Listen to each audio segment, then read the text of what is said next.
First class is that way. Amber's voice was sharp enough to turn heads. The cabin fell silent except for the slow creak of the overhead bin and the soft hum of the engines. David Cole paused mid-aisle, boarding pass in hand. Calm. Composed. Not a hint of anger, just quiet disbelief. The flight attendant's smile was flawless, but her tone carried the weight of assumption. "Coach is behind you, sir." He looked at her, steady, unbothered, then handed her the ticket. Seat 2A. For a second, the air thickened.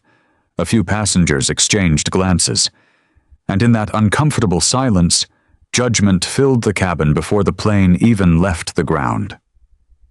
If you believe respect shouldn't depend on appearance, tap like and subscribe now, because in the next few minutes, you'll see how a quiet act of composure from one man will turn humiliation into a lesson, and make an entire crew rethink what respect really means. Because sometimes, prejudice doesn't raise its voice, it hides behind politeness. And what Amber Reynolds didn't know was that the man she just tried to dismiss wasn't just another passenger, he was David Cole. And before this flight landed, she'd regret every word she said. The cabin doors hadn't even closed before judgment filled the air. "Sir, excuse me, first class is that way," the flight attendant said, her voice smooth but sharp, like a smile made of glass. David Cole paused in the aisle, glancing up from his boarding pass. Calm eyes, steady movements. He wasn't the type to rush or explain himself more than needed. But Amber Reynolds, the flight attendant, didn't wait for an answer. She was already tilting her head, that professional politeness hiding irritation. "You must have walked past your seat." "Coach is in the back, sir." A few passengers looked up, not because of her words, but because of how she said them, the kind of tone that turned instruction into insult. David looked at his ticket once more, then back at her. "This is my seat." Amber's eyebrows lifted slightly, her lips curving into disbelief. "Sir, this is 2A. He nodded once. "Yes." Something flickered across her face, a moment of confusion fighting with disbelief.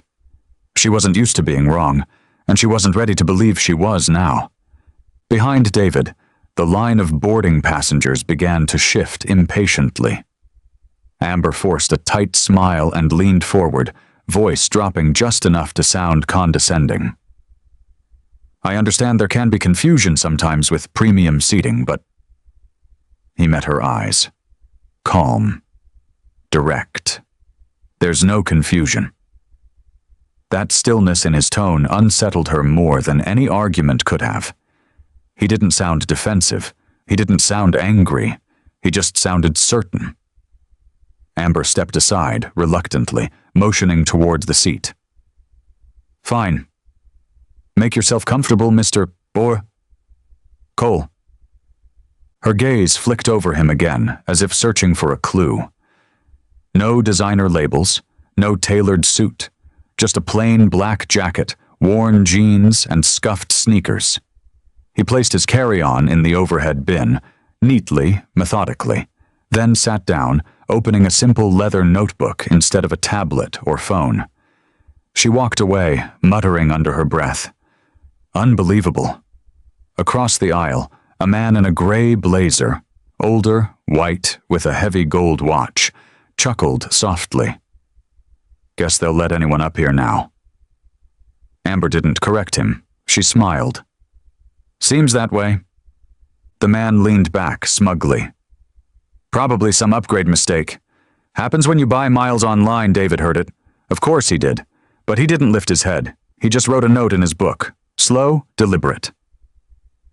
Amber went through the motions of safety checks, smiling wide for the real first-class passengers. Her tone shifted instantly when she reached others. "Can I get you champagne, Mr. Whitaker?" "Oh, Mrs. Jennings, you look lovely as always." But when she passed David again, the warmth evaporated. Would you like something to drink? She asked flatly. Water's fine. No sparkling? We offer imported still, just water. She poured it quickly, setting it down with a thud sharp enough to spill a few drops on his tray. Enjoy. David didn't flinch. He folded a napkin, wiped the water, and went back to writing. Amber watched him for a second longer than necessary. He didn't look offended, didn't even look at her, and somehow that bothered her more. Minutes passed, passengers settled, luggage clicked into place. The hum of the cabin grew steady. But not for Amber. She kept glancing at 2A. The man didn't fit the image she carried of a first-class traveler. No watch, no laptop, no designer briefcase, just quiet confidence, the kind that didn't need to announce itself. Something about that calm unsettled her. It reminded her of control, and she didn't like not having it. So, when another attendant walked by, Amber whispered just loud enough, "Check the manifest. I want to make sure 2A belongs to him." The other attendant frowned. "You think he's not supposed to be there?" Amber shrugged with a smirk. "Let's just say, he doesn't look the part." The words hung in the air like smoke. 5 minutes later, the intercom clicked. "Cabin crew, prepare for takeoff."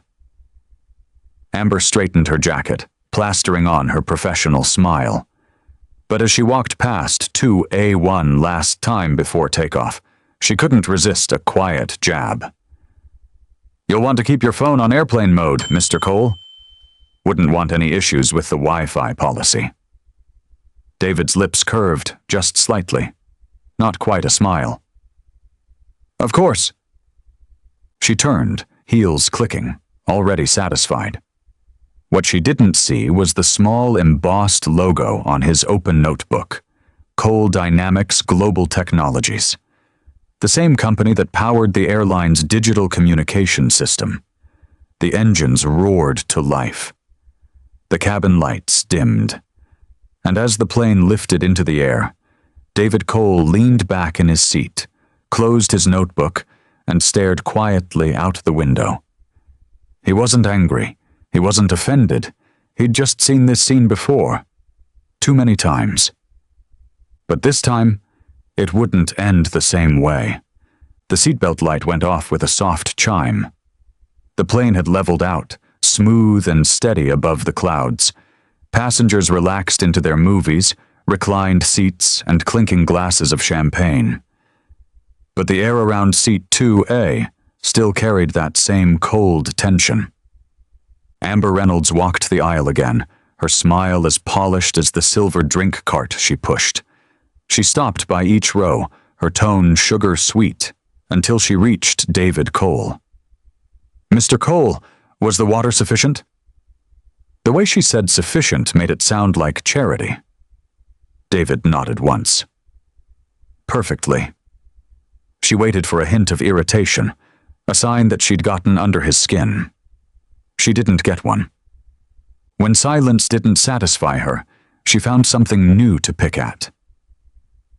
"You'll need to place your bag completely under the seat, sir." He looked down. It was already tucked neatly beneath him. "It is." "Not all the way," she said sharply, crouching to shove it farther. The motion was unnecessary, almost theatrical, as if she wanted the nearby passengers to see. Mr. Whitaker, the older businessman across the aisle, chuckled. "Careful, sweetheart." "These budget guys never pack light," Amber laughed politely. "I'll make sure he doesn't block the aisle." The laughter spread, small, cruel, and casual. David sat quietly through it. The calm didn't mean he didn't feel it. It meant he'd learned how to survive it. Amber stood upright again, brushing invisible dust off her uniform. "We try to maintain certain standards up here," she said with a tight smile. "I'm sure you understand." David didn't answer. He just met her eyes long enough to make her look away first. She turned and headed for the galley, the smirk returning as she whispered to another attendant. He's probably filming a social media stunt. You know, those fake rich traveler videos? The other attendant frowned, but said nothing. Amber's tone dripped with satisfaction. A few rows down, the laughter hadn't stopped. Mr. Whitaker leaned into his seatmate, muttering loudly enough for others to hear. These days, anyone with a coupon thinks they can buy first class. David heard that too. He'd heard worse. He stared at the clouds outside, their edges glowing orange under the afternoon sun. Silence was his armor, the same armor that had carried him through boardrooms filled with louder, meaner voices than these. But Amber wasn't done. The announcement bell chimed. "Ladies and gentlemen, lunch service will begin shortly." She returned to 2A with another pointed smile. "Mr. Cole, you pre-ordered a meal, correct?" "Yes," he said. "Chicken." She pretended to scroll through her tablet, frowning. I don't seem to see your name on the first-class meal list. Are you sure you didn't book economy?" Heads turned. Subtle, curious, the kind of glances people pretend not to give. David didn't look at them. "My confirmation email included it," he said evenly. "Row 2A, first class." Amber tilted her head. "Interesting. Maybe there was a mix-up." Her smile was almost triumphant now. "We'll see what's left after I serve the other passengers." That sentence landed exactly how she wanted it to. The businessman across the aisle chuckled again, shaking his head. "Told you." A woman 2 rows back whispered to her husband, "That's just embarrassing." Someone's phone clicked on. Recording, maybe. Watching humiliation was easier than stopping it. Amber moved down the aisle with her tray cart, performing politeness for everyone else. Her voice softened for the Whitakers and the Jennings, rose in warmth for each champagne glass she poured. Then she reached David again, the last to serve. "All out of chicken," she said cheerfully. "Would you like the pasta instead?" He looked up, still calm. "That's fine." She waited for sarcasm, anger, anything. But his tone stayed level, almost gentle. "You're very good at your job," he said quietly. For the first time, her face faltered.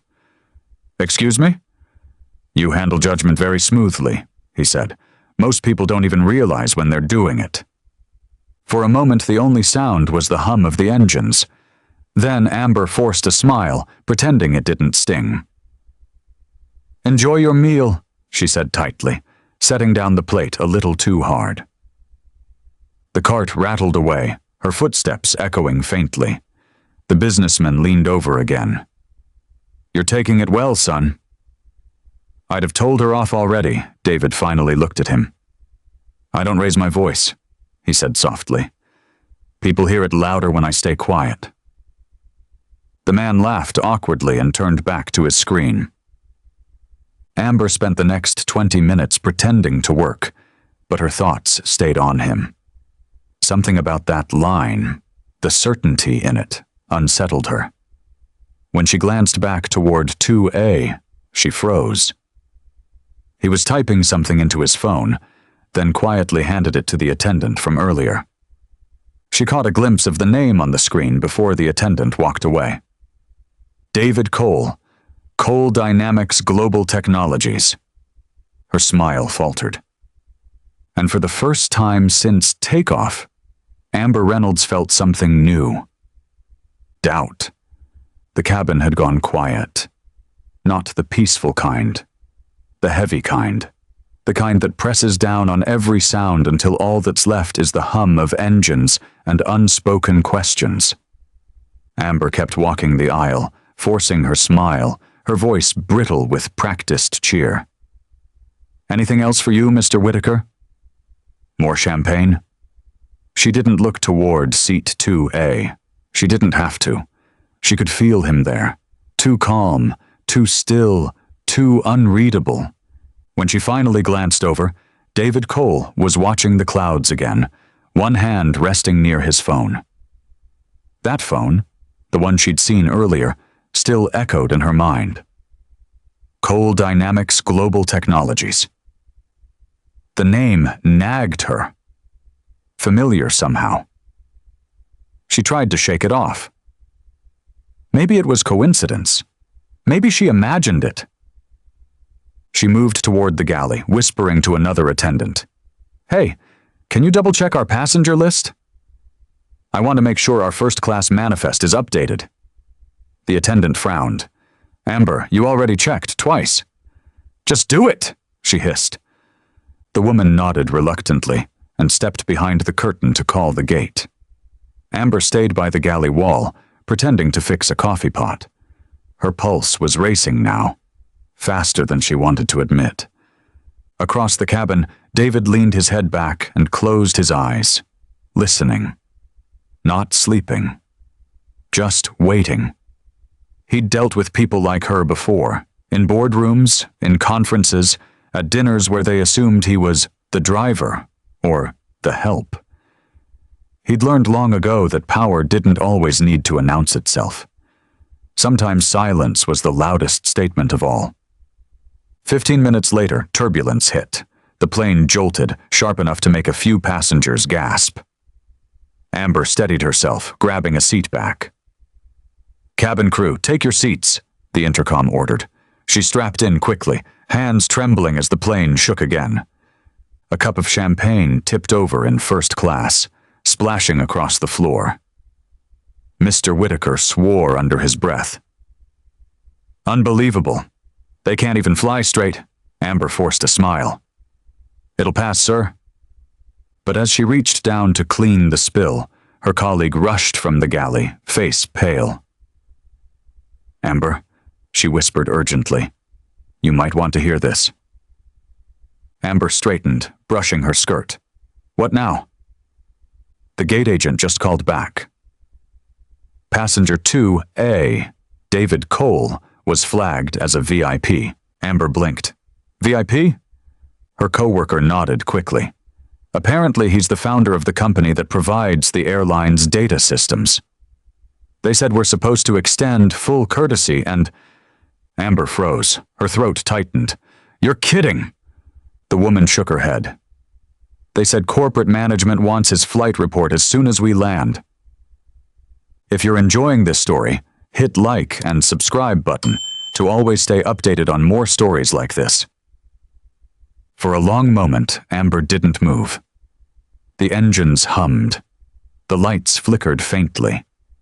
And for the first time all day, she couldn't think of a single word to say. Her mind replayed everything: the looks, the tone, the spilled water, the fake smiles. Her heart started to pound. The man she'd mocked in front of passengers was one of the most powerful people connected to the airline itself.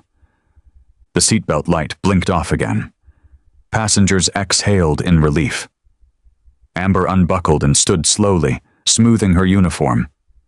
She peeked down the aisle. David hadn't moved, still quiet, still calm, still untouchable. She wanted to say something, to fix it, but every step toward him felt heavier than the last. When she reached his row, her voice came out small. "Mr. Cole, is there anything I can get for you?" He opened his eyes, turned slightly, and met her gaze. The calm there wasn't cold. It was deliberate, collected. "No," he said softly. "I think you've done enough." Amber's stomach sank. She nodded quickly and backed away, her face burning. Mr. Whitaker, across the aisle, glanced up in confusion. "Everything all right?" David looked his way briefly, offering the smallest smile. "Everything's fine. For now." Whitaker frowned, but said nothing. He didn't understand what that meant. Amber did. For the rest of the flight, Amber couldn't relax. Every sound, every announcement, every step felt magnified. The other attendants whispered quietly, glancing her way. Word had spread, not from David, but from the gate staff. By the time they touched down, the story would already be waiting for her on the ground. The intercom buzzed again. "Cabin crew, prepare for landing." Amber swallowed hard and made her final walk through the aisle. Her usual confidence was gone. Her voice trembled slightly with every safety reminder she gave. And when she stopped at seat 2A, she didn't speak at all. David Cole simply nodded once, calm as ever, as if the skies themselves had never shaken him. He folded his notebook, slipped it into his bag, and watched the world tilt slowly beneath the window. The flight was nearly over. But Amber's reckoning hadn't even begun. The plane touched down with a low, heavy thud. Tires screamed softly against the runway before the cabin's familiar chime echoed overhead. "Ladies and gentlemen, welcome to New York." Applause rippled faintly through first class, but Amber barely heard it. Her heartbeat was louder. Her palms were slick, her throat tight. She'd replayed the last 2 hours in her head over and over, and every time it got worse. She tried to convince herself it wasn't true, that maybe it was a mix-up. Maybe this man wasn't that David Cole. But when she glanced again toward seat 2A, she knew. He didn't move like a regular passenger. He carried silence like command. His stillness wasn't submission. It was power biding its time. As the plane taxied towards the gate, Amber straightened her uniform and leaned to the other attendants. "Don't say anything," she whispered. "Let me handle this." They nodded, but their eyes told her they already knew. When the seatbelt light went off, passengers began standing, pulling down luggage, murmuring polite goodbyes. Amber approached 2A with forced brightness. "Mr. Cole, thank you for flying with us," I dash. He stood before she could finish. "You don't have to thank me," he said, voice even. "But you will be hearing from me." The words weren't loud, yet they cut through the hum like steel. Amber opened her mouth, searching for something, an apology, an excuse. But all that came out was a whisper. "Sir, I didn't mean—" David raised a hand slightly. "Don't. You meant every word. That's the problem." He picked up his briefcase and started toward the exit. For a moment, she thought he was gone, that maybe she'd been spared. But halfway down the aisle, he stopped. He turned to the cabin crew. "Captain Stevens," he called, calm but firm. The captain, just emerging from the cockpit, looked surprised. "Yes, sir." David extended his hand politely. "David Cole. Cole Dynamics. We oversee the airline's navigation software contract." The captain froze mid-step. "Oh, sir, yes, of course. I wasn't aware you were on board today." David's smile was small, but sharp. "I didn't make it public. I wanted to see how the experience felt from the passenger side. Every word landed like a hammer." Amber's stomach dropped. The captain nodded respectfully. "I hope everything was satisfactory, sir." David paused, his eyes flicking briefly toward Amber. "Not quite. But I think your HR department will handle it." The captain followed his gaze, then looked back at Amber, his expression instantly shifting. The cheerful professionalism drained from his face, replaced by concern, then disappointment. "Understood, sir," he said quietly. David gave a polite nod, turned, and walked off the plane. The silence that followed was suffocating. The passengers who overheard whispered among themselves, glancing at Amber with knowing looks. She stood frozen, the color draining from her face. When the last traveler disembarked, the captain stepped closer. "Amber," he said evenly, "my office." Now. She didn't argue. She couldn't. Minutes later, inside the terminal, David walked calmly through the VIP corridor. His assistant met him near the exit, tablet in hand. "Sir, your car's ready." He nodded once. "And the flight report?" "It's already being filed," she replied. "They've been informed you were on board personally." HR's moving fast. David exhaled slowly, looking out toward the runway. "Good. Let's make sure this isn't about punishment. It's about perspective." The assistant frowned. "Perspective, sir?" He gave a faint smile. "People like her. They think power is in the uniform, or the title, or the control they have for 5 minutes. But real power doesn't need to shout." He looked down the terminal one last time. It remembers. They walked toward the waiting car. Cameras flashed faintly from travelers who recognized him, but he didn't slow. Back on the plane, Amber sat in the captain's office, silent, head down. HR was already on speakerphone. They didn't yell. They didn't need to. Every word was professional, measured, final. She had treated a VIP client, no, not just a client, but one of the airline's highest partners, with disrespect rooted in prejudice. And now, the airline had no choice but to act. By the time the sun dipped behind the terminal glass, Amber was walking through the employee exit, her badge in her hand, her future unraveling behind her.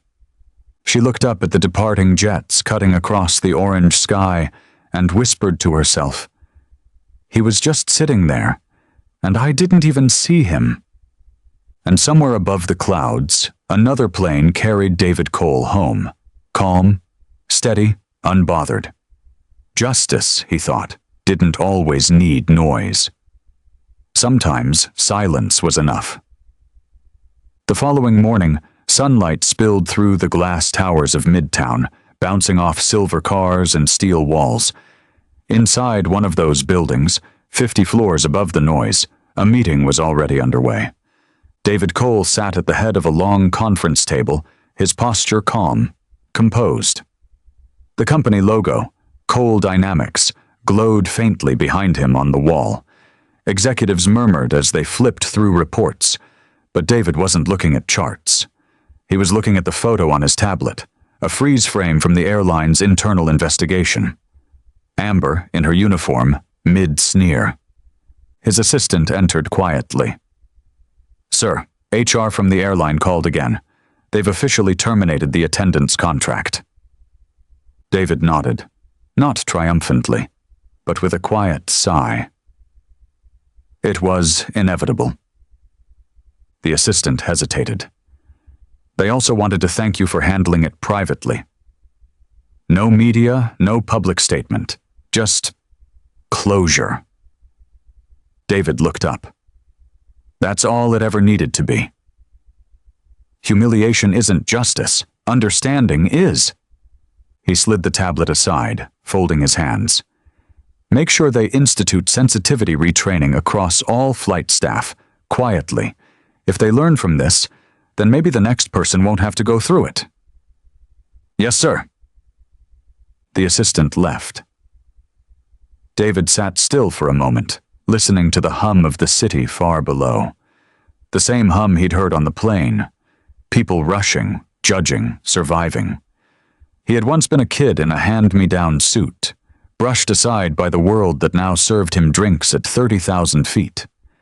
He smiled faintly. "Funny how altitude changes perspective," he murmured. Across town, Amber sat in her small apartment, staring at her reflection. The crisp uniform that once made her feel superior now lay folded in a box beside her door. The airline badge, clipped, lifeless, sat on the counter. The news hadn't gone public, but word had spread among the crew. Her phone buzzed with messages from co-workers. "Are you okay?" "I heard what happened. You should have known better, Amber." She tossed it aside and pressed her palms to her eyes. I wasn't that bad," she whispered to herself, but even she didn't believe it. For the first time in years, she replayed her own tone, her own words through someone else's ears. She remembered how she'd talked to passengers who didn't look like her, how quick she'd been to judge, how blind she'd been to her own reflection in their discomfort. She exhaled shakily and whispered. He didn't yell. He didn't even have to. Outside, the city buzzed on, indifferent. A knock came at her door. She hesitated before opening it. It was her neighbor, an older black woman she'd barely ever spoken to, holding out a small paper bag. Heard you lost your job, honey. Figured you could use something warm. Amber blinked, speechless. Inside the bag was soup. Simple, homemade. Why would you? She began. The woman smiled softly. Because that's what we do when someone falls. We don't step on them, we help them up. Amber's throat tightened. She nodded slowly. Thank you. The woman shrugged. We've all been blind at some point. The trick is opening your eyes before it's too late. When the door closed, Amber sank onto the couch, holding the warm bag against her chest. For the first time since the flight, tears came, quiet, unforced, human. Back at Cole Dynamics, David finished his call with the airline's CEO. It's done, the CEO said. Your recommendations being implemented. The staff will undergo empathy and cultural awareness training. David smiled faintly.